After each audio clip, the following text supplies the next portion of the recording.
Welcome to the NHL Wraparound podcast featuring Neil Smith, President General Manager of the 1994 Stanley Cup champion New York Rangers, and longtime ESPN NHL veteran Vic Morren. Together, they share no-nonsense opinions on news and issues around the National Hockey League. Whether you're a casual or diehard fan, each episode of NHL Wraparound will leave you more informed. Now, here's your hosts, Neil and Vic. Welcome to NHL Wraparound for February the 10th, 2025. Vic Morren along with Neil Smith, and we are going to be joined shortly by the voice of the NHL on TNT, for MSG Network, and for Fox Sports, the one and only Kenny Albert. But first, 3 things you need to pay attention to, brought to you by UBS Financial Services, Inc. Number 1, Sidney Crosby's status for the Four Nations Faceoff will be determined at some point on Monday. The rosters need to be finalized by 5 p.m. Chances are that Crosby will be appearing. He is skating on a line with Nathan MacKinnon and Mark Stone at Monday's practice. The player that is on call in case Crosby can't go is the Winnipeg Jets' Mark Scheifele. Number 2, Mr. Smith, which coach and GM tandem is the happiest heading into the Four Nations break? Well, that would be the pair that has the least amount of players playing in the tournament so that nobody has the chance of being hurt over the break unless they, get too burned on the beach in the sun or they get a shark bite or something like that. But that's the Washington Capitals. It's got to be Chris Patrick and Spencer Carberry have to be just relieved as they go on their little mini vacation here to not have the chance of any of their players on a fantastic season that they're having so far, not have any players at risk of injury. You mentioned shark bites. The only other team that does not have any representation is now the San Jose Sharks, with Mikael Granlund having been moved to the Dallas Stars. Number 3, your favorite stat, and appears that everything is holding up, the goal differential indicator as we hit the break. 7 teams in each conference are plus, and they are all in position at the break. So that's 14 out of 16. Yeah, and if you look back year after year, you get 1 or 2 anomalies, meaning a team will make the playoffs who actually got more goals scored on them than they scored on the oppositions. And some team might miss that scored a few more goals than they had scored against them during the regular season. But 90% of the time, you're going to make the playoffs if you're a plus team and miss the playoffs if you're a minus team, which makes sense that if you have more goals going into your net than you have going into the opposition net, you're probably not a good thing. And a couple of teams that are knocking at the door in the Eastern Conference that could make it 8 out of 8 in the East. The Columbus Blue Jackets, currently 3rd in the wild card, are a -2. And the New York Rangers, who are 5th, are at a -3. And those are 3 things you need to pay attention to, brought to you by UBS Financial Services, Inc. Well, now it's a great privilege, pleasure, and great reminiscing with my good friend, Kenny Albert. And Kenny, welcome to NHL Wraparound, and thank you for coming on with Vic and myself. Thanks, Neil. Thanks, Vic. It's great to see you guys. It's been a while and an honor to join the show. Well, we want to acknowledge, first of all, something that I didn't know existed, to be honest with you. If I'm fully let you know the truth. You have been inducted, or you're going to be inducted into the 2025 National Jewish Sports Hall of Fame. And we congratulate you on that. That is quite an honor. Well, I appreciate it, Neil. Certainly a huge honor. Just found out about it last week. And there are some great names, many of whom you know that have been inducted in past years. So a big honor to be included on that list here in 2025. And where is the induction going to be? It's out on Long Island. The actual Hall of Fame is located in Comac, Long Island. So I don't have the exact date yet, but that's where it will take place. Well, that's great, and that's it. It really is well deserved on your part, and you've had such a great career. And I know Vic and I were reminiscing before we got on here about getting to know you in those early years, and it seems like just yesterday that we were sitting around in the Madison Square Garden press room after Ranger games. I was scouting for the Islanders, and you were there with your mom and dad after your dad had done radio for the Rangers, and those were great, innocent days for all of us. But let's move on to today, since that's what most people probably want to hear about and listen to on this podcast. Kenny, you've done a lot of the NHL this season, and what are the things that you either didn't see coming or sort of have surprised you by this point in the NHL season? Well, I think, Neil, the two biggest surprises team-wise are probably Washington and Winnipeg, who have had great seasons so far. I remember doing that Washington Rangers playoff series last year, and, for a number of years now, we've looked at teams like Pittsburgh and Washington who had such great runs, Pittsburgh winning the back-to-back cups in 16 and 17, and then Washington winning in 2018. And we see some of their Hall of Fame caliber players get older, and you wonder when the end was going to come, as far as being a consistent perennial playoff team. And Washington in that playoff series last year, now they fought hard to get in, right? Not a lot of people expected them over those last couple of weeks to be in the playoffs. And it came down to those last couple of days with Philly and Detroit and Washington and a couple of other teams.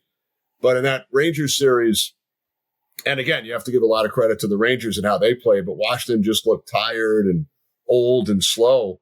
But they retooled. They brought in, some key players during the offseason, Dubois and Chikrin and a couple of others. And you look at the amazing season that Ovechkin has had, and you have to give their coach, Spencer Carberry, a lot of credit. I've been really impressed with what he's done, both last year and this year. So Washington for sure in the East. And Winnipeg, Scott Arniel's a guy that I got to know when he was an assistant coach with the Rangers. He's a great guy, had a head coaching opportunity in Columbus, and then was a longtime assistant in a few places, and takes over in Winnipeg where he played. And they're a team that not a lot of people on the East Coast really pay attention to. You don't see a lot of their games, but they've had tremendous goaltending from Hellebuck, and they have some terrific players. And I think out West, they would have to be the surprise team so far, along with Washington in the East. How about on the flip side in terms of disappointments and teams and or players that have pulled up short of what you thought they might deliver this year? It's funny, Vic. I was thinking about, heading into the season, there are certain teams the last 2 or 3 years you thought were on the rise: Detroit, Ottawa, Buffalo, and they didn't necessarily get off to great starts. But then when you look at what Detroit and Ottawa in particular have been able to do as of late, I think they've kind of turned the tide. Teams that look like they might be disappointments, but with Todd McClellan coming in, and they have a terrific record since he took over, Ottawa finally seems to have gotten to that next level as far as challenging for a playoff spot. There's still a lot of time left. So teams that you think might have been disappointments, even Montreal, rough start, and then they had a great stretch, and they're right in that mix as well. I've been impressed with Pittsburgh. You look at what they did without Crosby and Malkin last week in a couple of games leading up to the break. So there aren't many teams really out of it at this point. With the 3-point games and still 25, 26 games remaining, I think it'll be a terrific last third of the season. The teams now have a bit of a break. You have 100 players or so taking part in the Four Nations, but the other players in the league get to sort of refresh over the next week or so, have some time off, and get recharged. And we'll see what kind of an effect that has heading into the final 5 or 6 weeks of the regular season. Kenny, I was lucky enough to do color commentary with you one night. I can't remember exactly where we were. We were at Joe Louis in Detroit. Yeah. I just remember that I got to do color with all my favorite people. And that's, I'm not saying that to be funny. I'm saying it to be honest. I got to do a game with you, a game with Sam, a game with Mike Emmerich, and many others that were really a lot of fun to do games with. As I'm sitting there, I'm going, who'd have ever thought that this would happen? That I'd end up being president GM of the Rangers. We win the cup, and now here I am doing hockey. But tell me, because I've had to prepare for games as the color analyst, and I've had to prepare for national games. I never prepared for a local game because I never did local teams. And I know it's a lot easier when you're a local guy because you know your team, and you just have to prepare for the visitors or the home road team, the home other team. What do you ever get to a game at this point in your career and go, holy moly, like I don't know these two teams. I'm going to have to stay in my room all day today because I got to really work on these two teams. Yeah, fortunately, I guess that's never really happened because I'm an over-preparer. I tend to do even more than you probably need to. But it does get to the point as the years move along, you learn certain tricks of the trade and what to do and what not to do. And that was so much fun working that game with you. I think that was on Versus, right? Versus or the OLN, the Outdoor Life Network. The precursor to NBC, and we worked that game in Detroit that night. I could probably find my game sheet. I keep all of my sheets.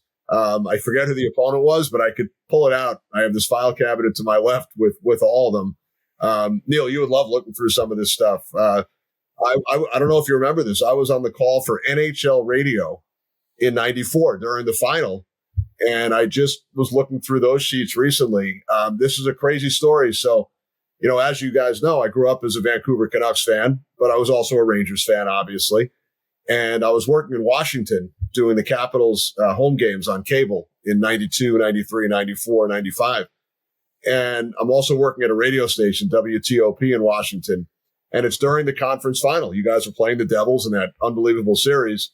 And Howie Rose, another good friend of ours, Neil, Howie and Mike Keenan, believe it or not, had done the 93 final on NHL radio, Los Angeles and Montreal.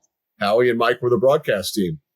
And Greg Baldinger at the NHL, he was running NHL radio at the time.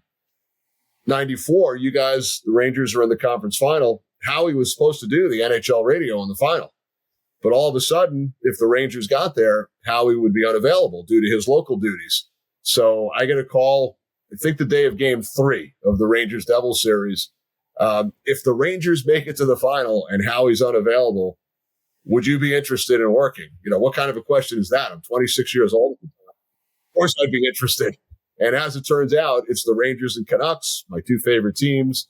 And I had the opportunity to call that final with Sherry Ross on NHL radio. Both Howie and Mike Keenan were a little busy during that stretch after working the 93 final. But as far as the preparation, and I've been so fortunate to be involved in all 4 of the major sports. Hockey and football are the ones that I've done the most, that I'm most identified with. I've also done basketball and baseball through the years. The preparation, to me, for the different sports is similar, but also different as far as the time that you spend. During football, it's probably 20 to 30 hours a week. Between the preparation that I'm doing on my own, and then when we go in on Fridays and Saturdays and go to practices and meet with players and coaches and have our production meetings. Each team only plays 1 game a week in the NFL. So every game's so big, and they're all national games. So you might have a team week 16 that you haven't seen all season. So you have to catch up on their entire season. Hockey is a little different because the teams are playing 3 or 4 games a week. We're all watching games. We're reading. We're paying attention to it. So when I'm doing a Rangers game on radio, Neil, it's not nearly as much preparation as football or as one of the national hockey games. I know the Rangers like the back of my hand. I don't have to do that much preparation. You're still going to practice and talking to guys and listening to the coach. And I'm doing a lot of reading, reading every article that's out there because you never know when you might pick up that little tidbit. And I'll give you an example in a minute on that. But you're studying the other team. You're watching their previous game if you can. You're reading I usually try to read like a week's worth of articles leading up to the game, with regard to the opponent. But it's so much different. There's so much information available now, right? Back in the day when I started with the Baltimore Skipjacks of the AHL and then the Washington Capitals, the internet didn't exist back then. There was no internet. There were no cell phones. So I was reading weekly publications, newspapers. We would have articles faxed to us sometimes, by the PR staff. So it was a lot different those days. Now with the click of a button, you can read anything. For the national games that I do on TNT with Eddie Olczyk and Brian Boucher, I'll usually I'll read a week's worth of articles involving both teams. I'll try to watch their previous game. We'll get in there. We'll talk to the coaches, go to practice, etc. But a story about, sometimes things just work out, right? You get lucky with preparation and just things. I have a lot of useless information up here, as you guys both do as well. I've known you both for a long time. So last Wednesday, I'm doing the game on TNT, the Rangers and Bruins at the Garden, right? And the day before, Craig Laughlin, the longtime color analyst for the Capitals, played for Washington, my former partner back in the 90s. He actually had open heart surgery the day before. So I wanted to wish Locker well on the air. We had a picture of a tweet that the Capitals had put out with Alex Ovechkin wearing a Locker Strong t-shirt. So I had mentioned to our producer the day before, hey, I'd love to send Craig well wishes on the game if we can. Can we have the picture of Ovi ready wearing the Locker t-shirt? So sure enough, in the third period, during a commercial, I said to the producer, hey, if we're not doing anything else here, might be a good time to send the well wishes to Craig. So I do that on the air. And sure enough, something just goes off in my head. I look down at the ice and I see Zach Jones, who had been a scratch for 18 consecutive games for the Rangers, the young defenseman. So he's playing for the first time in 2 months, and he's on the ice. And all of a sudden it registers with me that Zach Jones' father was the equipment manager for the Richmond Renegades of the ECHL. Craig Laughlin owned the team with Rod Langway, and that's where Zach Jones learned how to skate. So all of a sudden there was this tie-in just by accident. He happened to be playing and he happened to be on the ice. But that's an example of just preparation and things that you learn through the years by talking to people. So much of it, as you guys know, is just the schmoozing that goes on at the morning skates. And you pick up little tidbits of information there as well. So that's an example of kind of turning something that in your mind into a moment that really works well on television. But no, you're right, Neil. The preparation for a local game is so much different than a national game. And also, I go back and forth between radio with the Rangers and then TV, and it's a much different call. You have to be so descriptive on the radio. You have to give the time and score a lot more often, but also try to allow for your color analysts to come in at key moments. And I get to work with the great Dave Maloney, the former captain of the Rangers. It's our 20th season together. And, there's not as much time on the radio to get those stories in, right? Because you're calling the game. You're calling the action for most of the time. And then Dave's coming in with his analysis. On TV, when I'm with Eddie Olczyk, for example, there's more time for him to talk during the play if it's in the neutral zone, if not much is going on. So it's definitely different from that perspective, TV versus radio. A follow-up to that is that when you were with the Skipjacks, what year would that have been?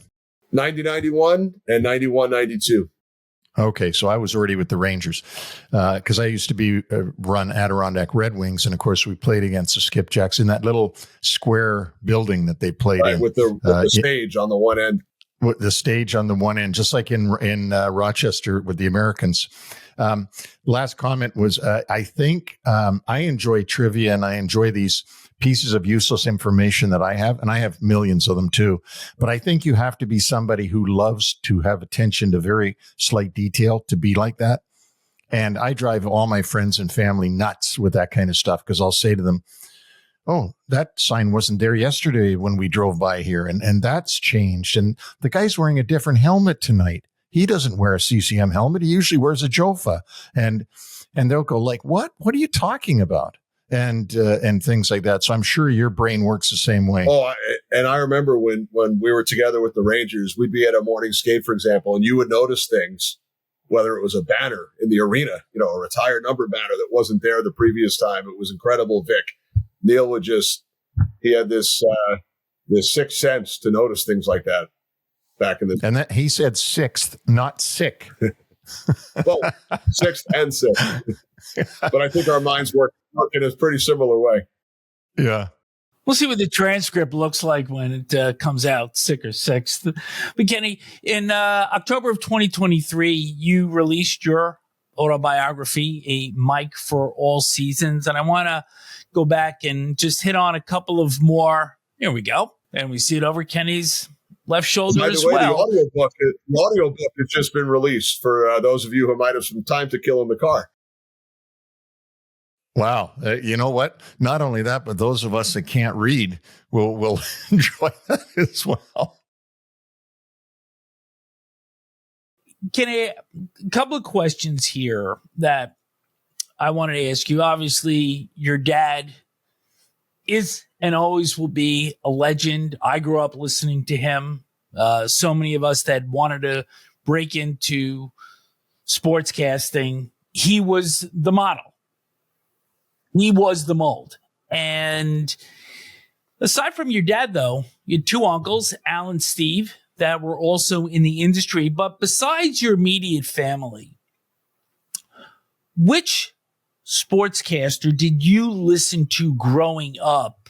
And maybe as your career was developing, was the most influential in the success that you have now enjoyed? There were many of them, but aside from family members, as you mentioned, and I often felt when my uncles would come to our house when I was a youngster, we'd all be sitting around the table and my father and my uncles would be telling stories. And I felt like I was listening to the first all sports radio station. It was just great to soak it all in and learn via osmosis. But we did not have cable television. I grew up on Long Island and we did not have cable until I was 17. So I was a big radio listener and I would listen to every sport. Whether it was hockey, basketball, football, baseball, all the New York teams. I even picked up Chuck Caton and the Hartford Whalers. We had one radio in the kitchen that would pick up the signal from Hartford. And I always tell Chuck the story. But to be honest, back then, hockey was my favorite. I loved all sports, but hockey was probably a little bit ahead of the others. And Howie Rose and Doc Emmerich and Sam Rosen were definitely the three. Also Barry Landers and Jiggs McDonald, who did the Islanders back in the day, great announcers. Larry Hirsch, the first couple of years of the Devils, I would listen to Larry and Fred Shiro on Devils games. But, Howie was a huge influence and I know Neil and Howie were close as well. And we were all mutual friends, way back. But I actually, I worked for Howie, during my college years. I was his associate producer of Mets Extra. So I'd be out at Shea Stadium with Howie until midnight at the home games. And I just learned so much from being around him. And he had just started doing some Rangers play-by-play at the time. So, he's certainly right up there, listening to Doc and Sam and also getting to know both of them, 30, 35, 40 years ago as friends as well. And, having traveled with the Rangers now for 29 years and sitting next to Sam on the plane, we were just together the other night. Coming home from Columbus. And, Doc Emmerich was a colleague during the years that I worked at NBC. We worked several Olympics together. I had my first opportunity to work in Olympics because Doc pulled out in 2002 when his dog got sick and he didn't want to leave his wife home alone for 2 or 3 weeks with the sick dog. So that was my first opportunity to work Olympic hockey. So those are the ones that I grew up listening to that were big influences. I have to mention, Neil, just getting back to the Skipjacks days, and you guys were nice enough to mention my book. One of my favorite stories in the book, and this was one of the stories I used in my proposal, which was sent around to various publishers. As you know, Neil, having spent so much time in the AHL as well, and all the time you spent together on the bus and, with the team. And Barry Trotz was actually my road roommate for 2 years. He was our assistant coach. And he's gone on to become, right now the third winningest coach in NHL history. Joel Quenneville was on our team my first year. So I was on the bus with the second and third winningest coaches in the history of the league. Joel was wrapping up his playing career. Washington traded for him as a depth defenseman. He was sent down to Baltimore. But Rob Laird was our head coach. Barry was the assistant. And every year they'd play a prank on somebody, whether it was a player, a trainer, broadcaster, and they got me. I had done an interview with Barry early in the year, and something came out wrong. He flubbed a word. I don't even remember what it was, and I didn't use it on the air, but I made the mistake of playing the tape for some of the players, and the word got back to Trotz, and he and I, like I said, we roomed together to save money on the road. They had the broadcaster and the assistant coach, so for 2 years we were road roommates. And he said, "I'm going to get you back one day. Don't worry." So sure enough, I was the recipient of the fake arrest prank when we landed in Sydney, Nova Scotia, to play the Cape Breton Oilers. And we got off the plane, and I was basically pulled into a small room and questioned, and they put me in a police car and drove me around for about 15 minutes, asking if my passport was valid, if I had anything illegal in my bag, if I knew anybody that was in trouble. And finally, they pulled up to what turned out to be the team hotel, and they said, "We have one more question. Do you know Jimmy Wiseman?" And as Neil knows, Jimmy was the longtime security officer for the Capitals, a great guy, the late Jim Wiseman, and his brother was the police chief up there in Sydney. He set up the whole thing. So Barry Trotz still loves talking about that story. Whenever we see each other, we had lunch in Nashville about a month ago, and that was one of the topics that came up. That's amazing. But those are the memories, right? Those are the things that you go through.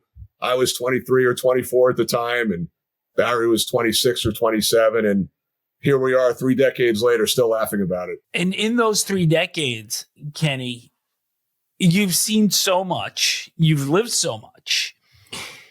What is the biggest change that you have seen as a broadcaster? Because obviously this industry has continued to evolve. I've been at it for 40 years. And so I've seen so many changes going back into the early to mid 80s. But how about you, from being a talent facing individual? What changes have you seen that are most stand out? I think the technology is probably the biggest change. We talked about the preparation earlier, and you have everything available at the click of a keyboard. You know, any article you want to read, any game you want to watch, right?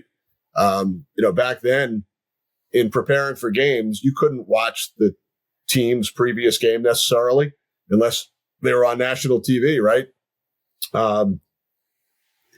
Whether it's even the graphics on the games. When I started out, you didn't have the score and the time up in the upper left-hand corner for the entire game. That's something that came into play in the mid-90s. So I think the technology is the biggest thing that we've seen. Even the way the teams use it, the players, the coaches, the video, the iPads on the bench, right? I mean, who would have ever thought they'd be watching video of their previous shift while on the bench? So that's probably the biggest thing in my mind. With that, we're going to circle back to hockey now. And Neil and I on Tuesdays typically do New York Centric, covering the Rangers, Islanders, and Devils. But being that all the league schedules are now shut down until a week from Saturday, we're going to bake in a little New York Centric here, given your familiarity with the New York area teams. And I'm going to start with the Rangers. And having, as you said, you know them like the back of your hand. But I don't believe that anybody could really speak to the inconsistency for the defending President's Trophy winning team. They did win 2 out of 3 over the past week. Beat Boston, the game that you called for TNT last Wednesday. Had a really listless and intensity-free game against Pittsburgh on Friday, and then trailed in Columbus in the third period before scoring 2 goals to win the game. But from your seat, why has this club been so inconsistent, and they only seem to be able to react when their asses are on the burner, quite frankly? Well, it's a great question. Every season's different, right? I mean, Neil would know this as well as anyone. The Rangers won the President's Trophy in 92, missed the playoffs in 93, and won the Cup in 94. That's an unbelievable swing, right? A 3-season swing as the Rangers went through back then. This year has been a bit of a whirlwind. They start 12-4-1. Then they go through that 4-15 stretch. Then they have a stretch where they pick up a point in 10 straight games. I look at this last week plus, Vic, and I'll even go back to the Vegas game. So 3-1 in the last 4. And in all 3 wins, they were trailing heading into the third period. So I think you have to give them a lot of credit for the resiliency. You're correct that the games didn't start maybe in the fashion that they would have liked.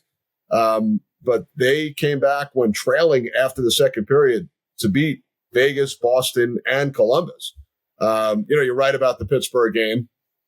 They probably would want that one back, but, set franchise records for wins and points last year. And this year they're in a race for a playoff spot along with about 9 other teams for those 2 wild card spots. But I think the trade for JT Miller certainly adjusted the way the team plays.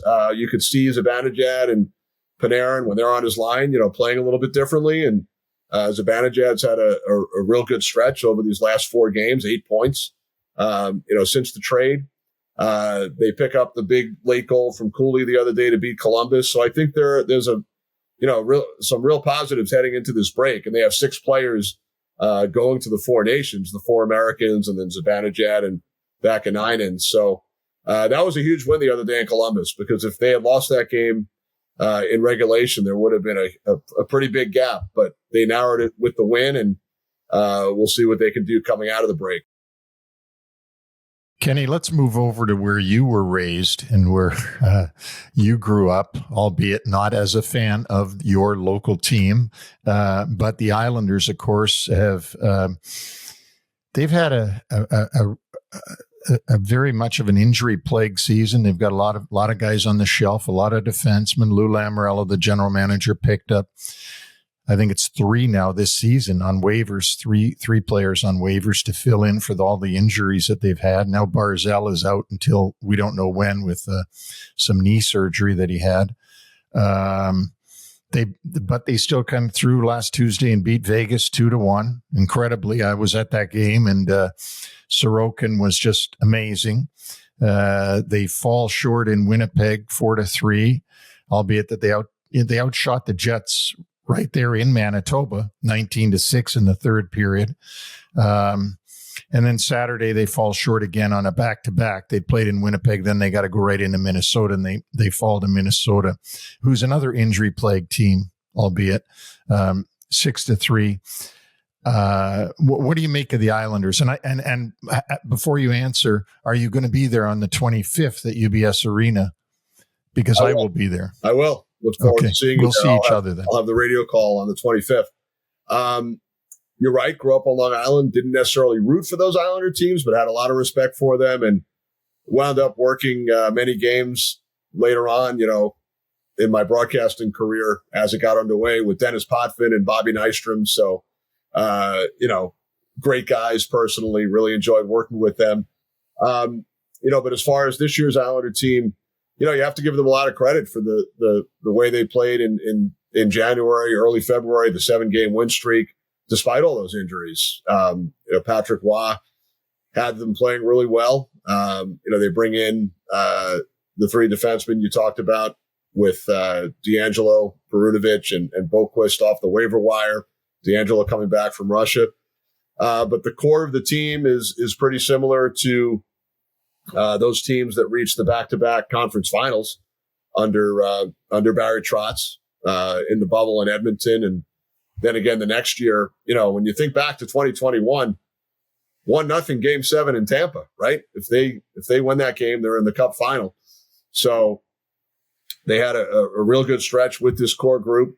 Battle to make it into the playoffs last year, and they're right in that mix again, despite the injuries. So I think you have to give them a lot of credit. And I think you guys would agree. I always feel like when all 3 teams in the area make the playoffs, and it hasn't happened a lot in recent years, it just raises the excitement level, raises, the amount of people that are paying attention to the sport of hockey, right? It's on the back page of the newspapers. People are talking about it on the radio. So, not sure if it'll happen this year with all 3, but, in my opinion, it just is great for the sport when all 3 teams in the area are doing well. the team that looks like it is a shoo-in to make the playoffs among the three Metros, the New Jersey Devils, who win 2 out of 3 this week. They win in a shootout in Pittsburgh, although they did have a 2-0 lead that they let get away and wound up having to win in a shootout on a goal by Timo Meier. Then they get outshot 40-15 by the Vegas Golden Knights, a real flat effort, quite frankly, in a 3-1 loss, but then come back on Saturday, shut out the Canadiens 4-0. Jake Allen with his 4th shutout of the season. But this is a club that we've looked at and we've discussed with other guests that has kind of been somewhat inconsistent considering the upgrades that GM Tom Fitzgerald made, including a coaching change with Sheldon Keefe. So this club, I don't know if maybe because it appears that they're almost locked into a 2-3 with Carolina, they've just appeared to me to be having a little bit of a hard time finding their way this season to raise the level of consistency that they're going to need once we get to the playoffs in 2 months. Well, I agree with you in that the upgrades they made have been a big part of it. When you look at the season they went through last year by bringing in Markstrom, I know he's out now, but that was a huge upgrade in goal. They didn't have the goaltending last year. And then the veteran defensemen, bringing in Pesce, bringing in Dylan, Kovacevic. Last year, some of those young defensemen, Hughes and Nemitz, were up on that first or second pair. And, I think Luke Hughes has taken a major step this year.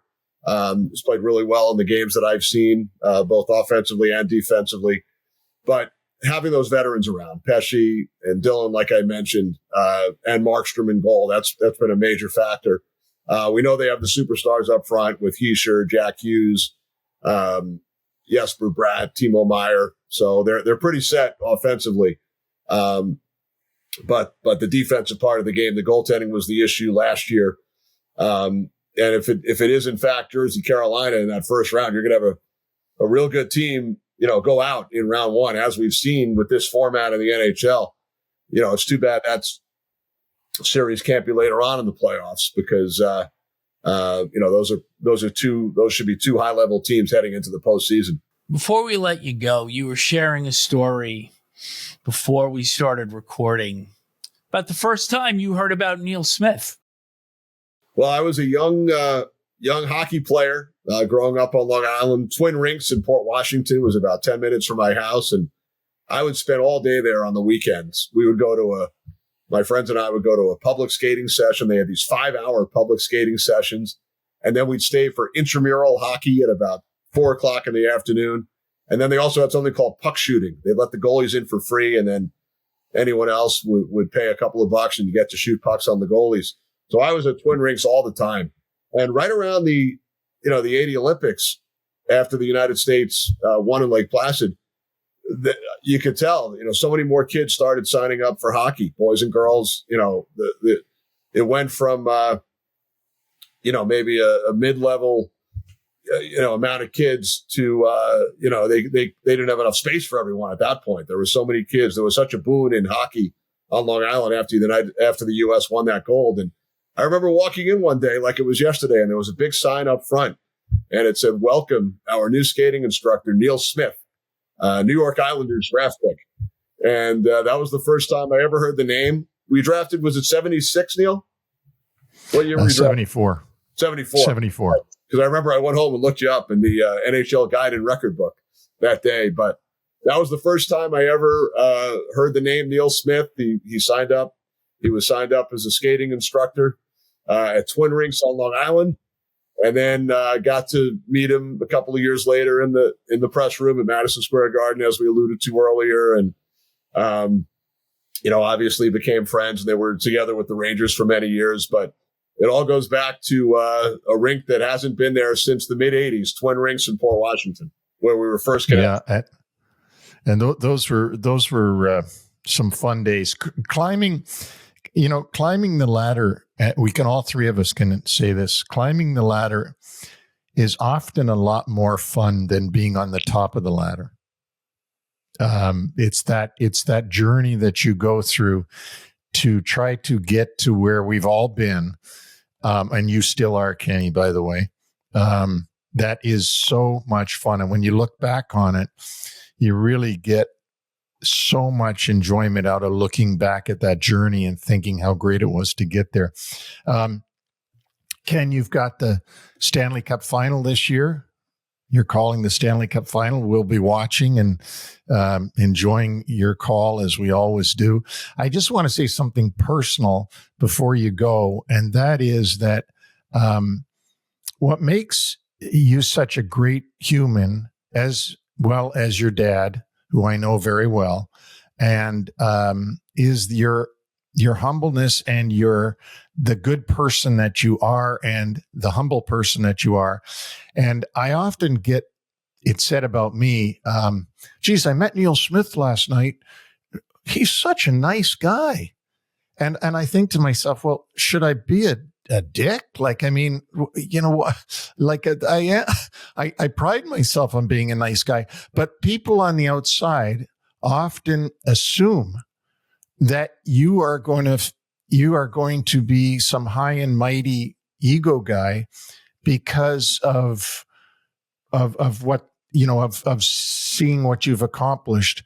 And I got to admit, for the great broadcasters in the game that I watch with regularity, yourself being one of them, and many others, you know, I can go on and on. Even Eddie O, who I had on the Ranger team. You know, when I get to talk to you guys, I'm like, oh, wow, what a nice guy. Because again, you watch people on TV or you watch them from afar and you have this assumption that they're going to feel that they're as great as you think they are. And what really happens is when you talk to them, they're just great people and you're one of them. Well, Neil, I really appreciate it. Appreciate the kind words. And yes, our crew is very fortunate to have the Cup final again this year. I worked the Cup final in 21 for NBC with Eddie, and 23 we were in Vegas, and it's every other year now. So along with Eddie and Brian Boucher and Jackie Redmond will be there this year. So can't wait. We actually have two of the games in the Four Nations next Monday in Boston. The Canada-Finland matchup, and then the United States and Sweden. So really looking forward to that as well. And thanks so much for having me on. Vic, it's been a while. We certainly used to see each other a lot back in the day. And Neil, February 25th, UBS Arena. I'll see you there. We'll be there. You got to have dinner with me. Of course, you probably won't have dinner with me because you'll want to prepare more than you're already prepared. But if you can spare, if you're there early enough, I might be able to sneak down. I'm there at 6:00. So if you can spare some time at 6:00, I will go and meet with Butch Goring. And of course, he'll be doing the game, I guess, because you're doing it for the radio. Right. I'll be there for the radio that night. And I see Butch and Brendan and Cal Clutterbuck. By the way, Brendan and Darren Pang, they'll have the call this Wednesday in Montreal. Brendan Burke, who does a terrific job with the Islanders, they have the first game, Canada-Sweden, on TNT this Wednesday night. A quick funny story about Brendan Burke. When I ran into him at the Islanders 3 years ago, and he does a tremendous call, I think. He reminded me that he was doing radio for the ECHL All-Star game when I was doing color way back when he was just, you know, a lot younger. And I always laugh about things like that because here he is, a great voice, a great call. And it was the same kid that was doing radio for the ECHL. So great that careers get to grow like that. Kenny, thanks so much. Come on again, please. And whenever you can spare the time, we'd love to have you back. I would love to. Thanks, Neil. Thanks, Vic. Thank you, Kenny.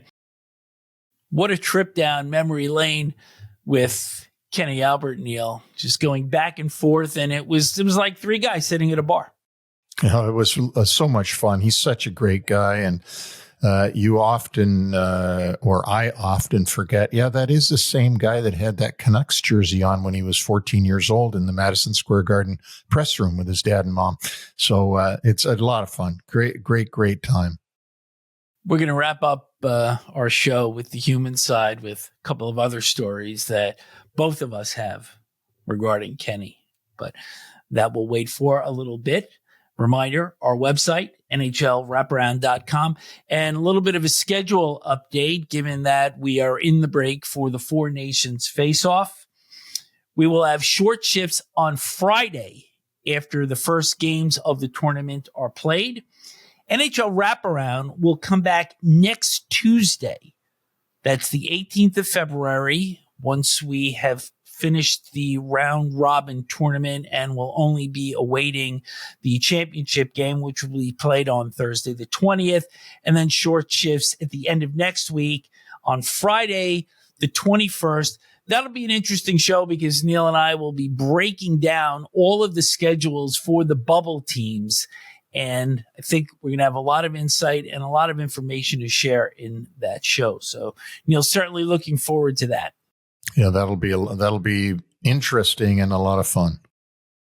We're going to hit some player notes right now as we come into the second half of our show. Nikita Kucherov for Tampa Bay missed Sunday's game in Montreal. It was a win for the Lightning with an upper body injury.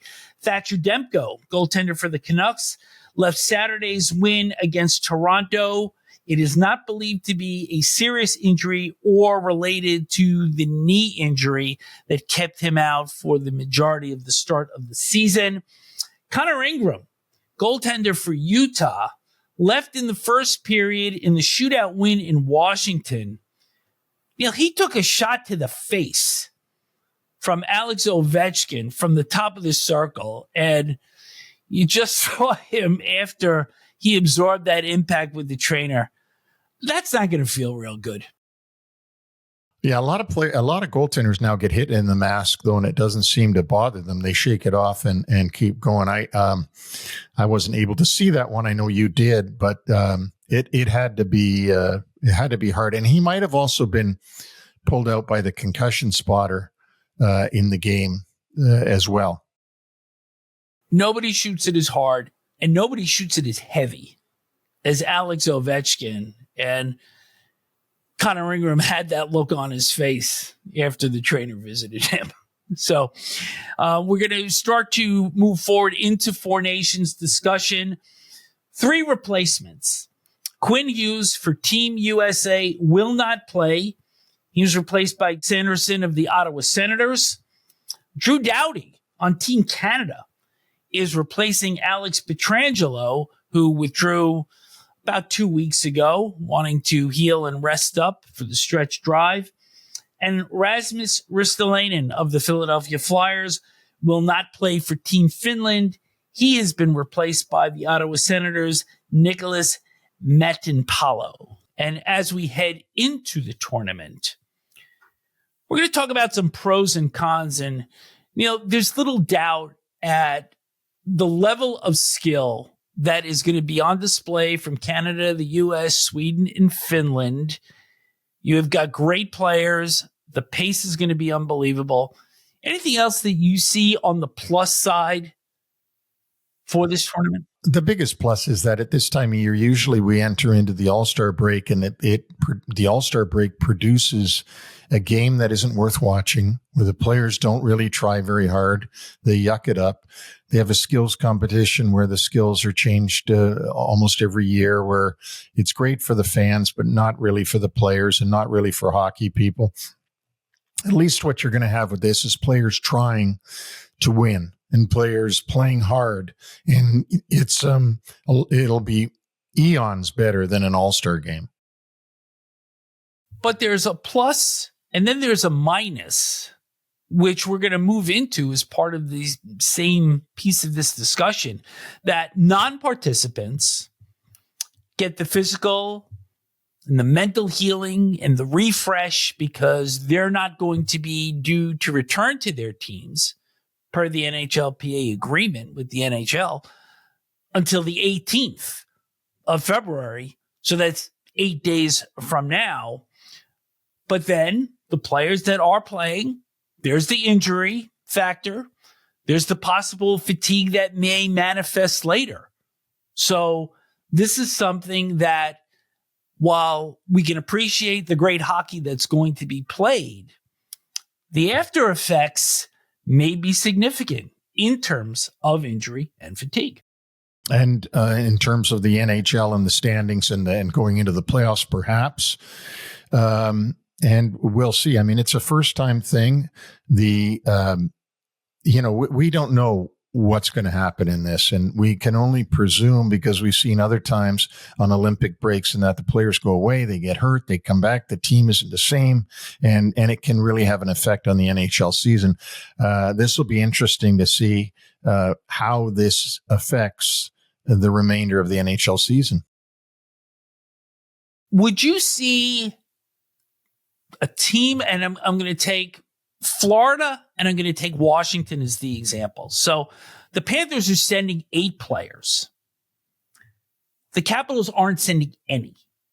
Do you see an advantage for one team over the other coming out of the break? Because the Capitals will not have been in game competition mode for 10 days before they resume their schedule. And you will have had the Panthers sending 8 players. And will they be more game ready coming out of the break? But will that be problematic as the season goes on through its final third? Yeah, I don't think that there's an advantage for Florida having those 8 guys playing at all. I think that there's as we said, there's a chance of injury. And also when they come back, is there going to be a letdown? Like, oh, here we go again. Now I got to go through more of this. The Washington team should be hungry and ready to get back together. They're on a high right now. They've had a great season so far. And I feel like when they get back together again, they're going to be rested, refreshed, and ready to go. I'm not saying that Florida, in your example, wouldn't be refreshed and ready to go, but I don't see where those 8 guys will be like, okay, it's like we stay in the saddle and we just keep on going. I think I would rather have no guys playing than have 8 guys playing. I'm going to shift gears and throw another hand grenade into the garden party here. Is this tournament really a best on best? And obviously there has been a lot of media generated frenzy through ESPN, TNT, NHL Network, the NHL itself. There's no Russians. There's no Czechs. Leon Draisaitl, who's having another monstrous season, who's from Germany, is not playing in here. So in the end game, who really cares here? Because I have certainly spoken to a lot of people. I know that you have too. And outside of this media bubble, do you have a lot of people approaching you and saying how much that they're looking forward to this? No, I haven't had one person say that to me, but you bring up an excellent point, and you think of how many great Swiss players are in the league. That's another country that, Roman Josi is one of the very best defensemen in the league. He won't be in this tournament. You can go on and mention others. Draisaitl, there's other Germans in the league. There are Czechs playing in the league that won't be there. And of course, there's a lot of Russian stars in the league that won't be playing in this tournament. So, to me, this is exciting for Canada, exciting for the U.S., but is anybody in Stockholm or Helsinki sitting there going, I can't wait to see this NHL Four Nations Faceoff? Like, I doubt it, but they would be in Canada and the U.S. Why? Because that's where the NHL is. It's in Canada and the U.S. So, again, it's a first-time thing. We're speculating. We don't know, but we'll see. From my seat, it feels like it means more to Canada than perhaps any of the 4 countries. And you've seen kind of a transition, at least on the World Junior level, where the U.S. has become the power. And do Canadians see their supremacy being taken away from them? I mean, this is something that they have claimed for 125 years. And they're almost manic about defending their turf here. And it just feels like it means so much more to Canada than anybody else. I think it means a lot to the United States as well. So, and United States hockey fans. As one of my friends said to me the other day, I am American, so I hope the U.S. wins. And I said, well, I'm Canadian and I don't care who wins. But I don't know. We'll have to wait and see. One other piece here is the schedule. The NHL has had some pretty awkward end dates given since 2020 when we were affected by COVID, and that, of course, spilled into 2021 as well. We're not going to finish again until the very end of June, and this is going to happen again next year with the Olympics. And I've got to tell you, I love the game as much as you do, and I watch as much as I possibly can. But by the time the weather starts heating up and we get into late May, I'm like, all right, I've had enough. I don't want this going into the second week of summer every year. No, I think it's too long. And people who don't know hockey, don't know the NHL will say to me, is it still going on? Like, it's still happening? And, because let's face it, we start at the beginning of October, which is the 10th month of the year. We go through November and December, and then another 6 months. That means 9 months of hockey and only 3 months off. And really, September, if you really are involved, you're not off in September because training camp starts and everything gets going. So, yeah, you're right, Vic. It is a long, long season. However, the tournament is upon us, and we'll end this on an up note because we did mention that we do believe the hockey is going to be great. The format, round robin, 3 points for a regulation win, 2 points for an overtime or shootout win, 1 point for an overtime or shootout loss, and a regulation loss, you get nothing. The schedule, Wednesday, Canada and Sweden at 8 o'clock at the Bell Center, and that'll be broadcast by TNT. Thursday, ESPN will show the USA and Finland at 8 o'clock, also coming from the Bell Center. The games in Montreal will wrap up on Saturday, Finland and Sweden at 1 o'clock, and the much-anticipated USA and Canada. Both of those games will be on ABC. Kenny Albert, as he had mentioned in our discussion, will cover Canada and Finland at 1 o'clock, and Sweden and the USA at 8 o'clock on Monday the 17th. Those games will be played in the TD Garden, as will the championship game for the two highest point getters on Thursday the 20th, and that game will be at 8 o'clock on ESPN. We're going to talk about a team that we have not really discussed since probably late November, early December. And that's the Nashville Predators. And from your GM perch, where do the Predators go from here? Is this just a bad season, or is this a bad team?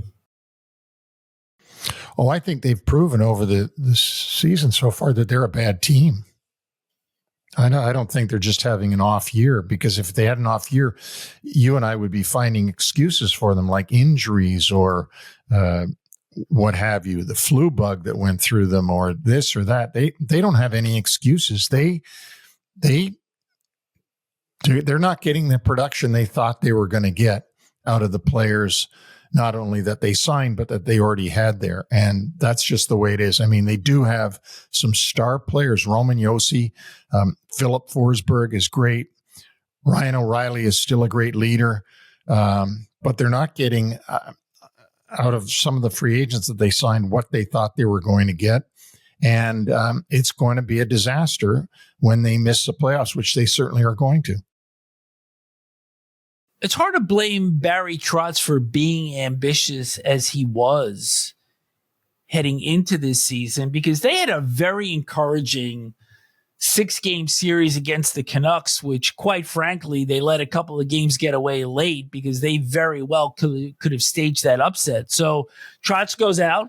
He signs Stamkos, Jonathan Marchessault, Brady Shea, and then the team just gets off to an absolutely dreadful start. I mean, This was bad coming right out of the blocks of the season. And even though they did have some improvement in some spots, this team has just never been able to gain traction all season.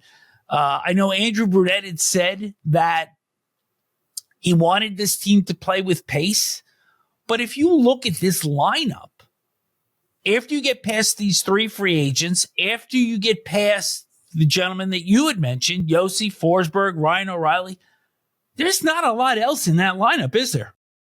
No, there's not. And some people that I was talking to are questioning the Stamkos signing too, saying, did they really think that this guy was who he used to be? He's not anymore.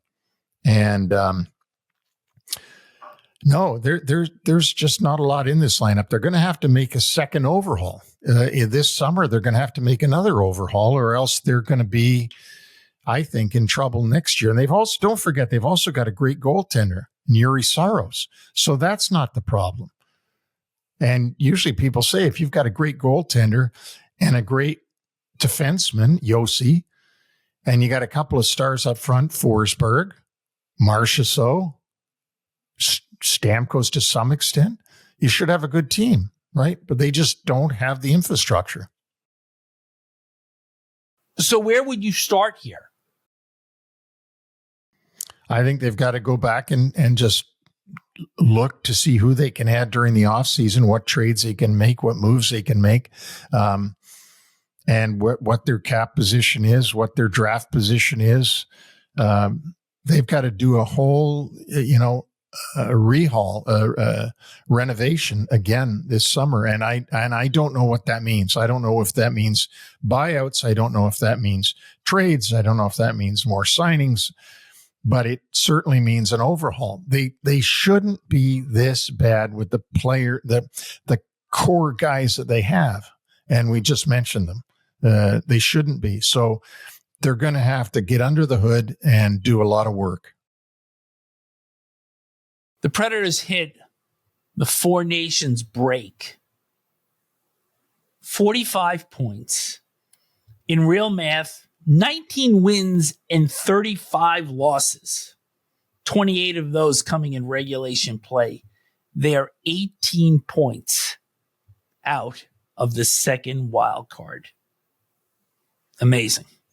Yeah, it really is. And before we get to the human side of the story, a quick update on the Bubble Lock Challenge that Neil and I typically do on short shifts. And heading into the weekend, Neil had a 4-1-0 record, and he upgrades again to 5-1-0, picking the Rangers to win in Columbus, which happened when they staged their little comeback in the third period. Yours truly dropping to 2-1-3. Obviously, going to have to look at the management team under Team Morren and see how we're doing, because I had Tampa Bay losing to Detroit, and that game was 2-0 really early. Red Wings played catch up the entire afternoon, chased the game, and couldn't chase it down enough. So I'm going to have some ground to make up on the back end. What's amazing is Tampa Bay went back to back and beat both opponents. Detroit, they played in Detroit and then flew into Canada, into Montreal, played 24 hours after the 1 o'clock against Detroit, beat them without Kucherov, 1 o'clock at the Bell Center, and beat the Montreal Canadiens, which isn't an easy task anymore. Beating Montreal is not just a walk in the park. It's not like that. And Montreal did come back on them, but then they were able to get the empty net goal and seal the deal. But 2 wins in 24 hours, pretty good. Pretty good. And best news for Tampa, their head coach, John Cooper, and some of their players just staying in Montreal as the Four Nations Faceoff gets underway. This is the human side of the story, and Neil and I earlier in the show enjoyed our conversation with Kenny Albert from TNT, MSG, and Fox Sports. And Neil, you know Kenny for many, many years, and sure that number of stories that you can share about Kenny and yourself are endless. Well, and the thing is that if I go through the Albert family and Neil Smith, and he mentioned about the first time he'd seen my name was at Twin Rinks in Long Island, and the first time I'd heard of Marv was when they were doing those afternoon games in the 70s. Marv was the play-by-play guy, and his voice is so distinctive.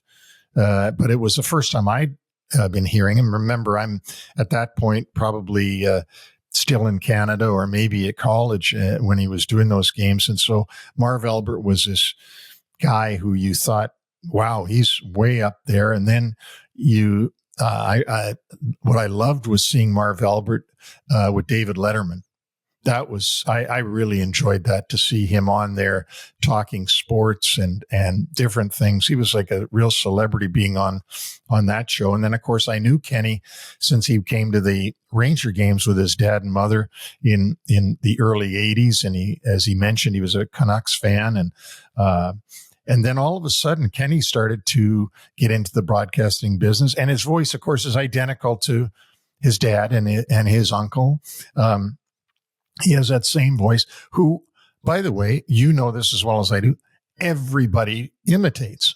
Everybody tries to imitate that voice, right? As they're in the bar, they're telling a joke, and yes, here we go again. And, he has that voice.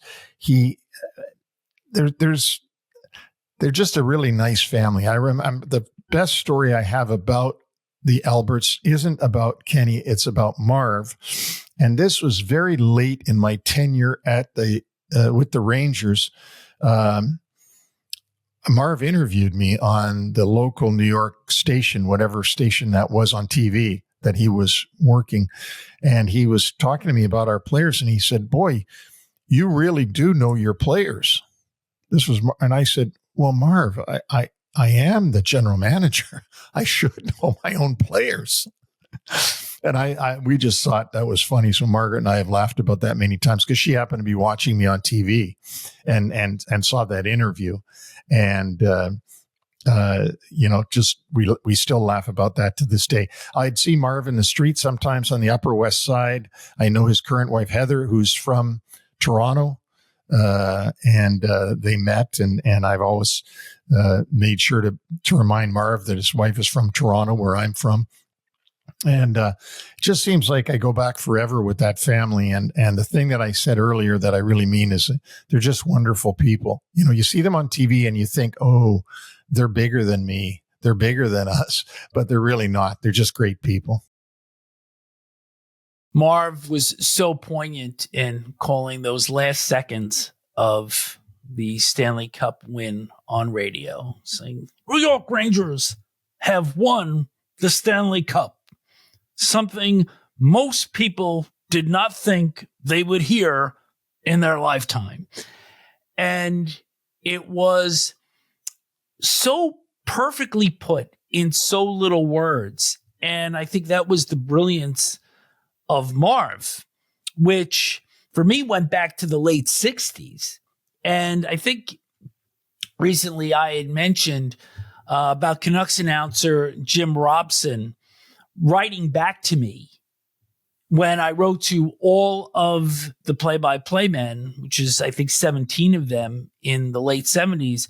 And Marv was one of those other letters that I had received, and I believe it was from NBC Sports, actually, that the envelope came from. So that was certainly a thrill for me. But something quick about Kenny also is I had season tickets for the Rangers in the late 70s. And Kenny had shared that I think he was born in 1968. So he would have been 9 or 10 years old. And I was a stats guy also in my early years. And occasionally I'd have a note, and where could I share it? I would run down to the radio booth, which was just 8 feet over the ice, right at the red line. And I would run over there with my note to give to Marv, and there was little Kenny in his blue Canucks jersey right there with his dad. And that's really the first memory that I have of Kenny. Yeah. And mine of my first memory of Kenny is of him in the second Canucks jersey, which was either the V or the one with the skate. I think it was the one with the V that I used to see him come into the Garden press room with. And as he said, I can't believe they let me wear that.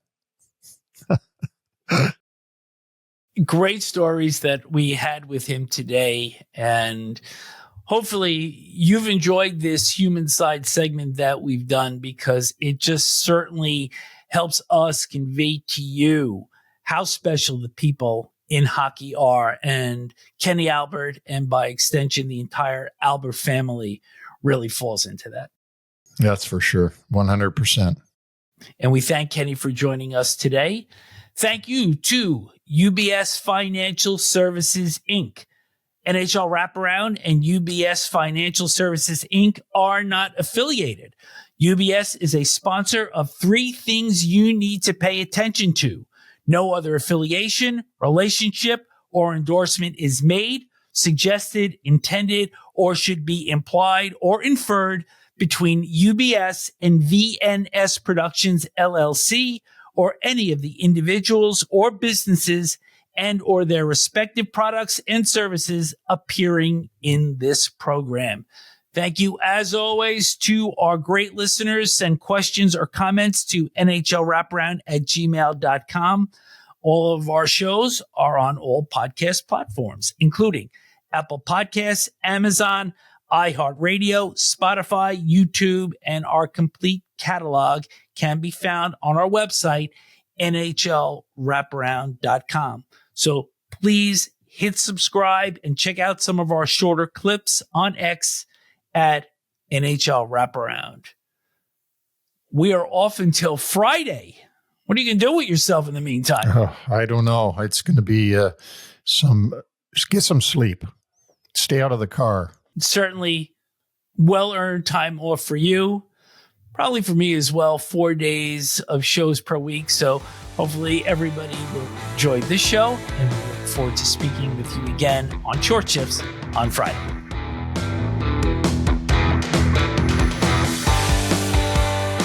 Thanks for joining us on the NHL Wraparound podcast. Don't forget to subscribe to stay up to date on all the NHL action.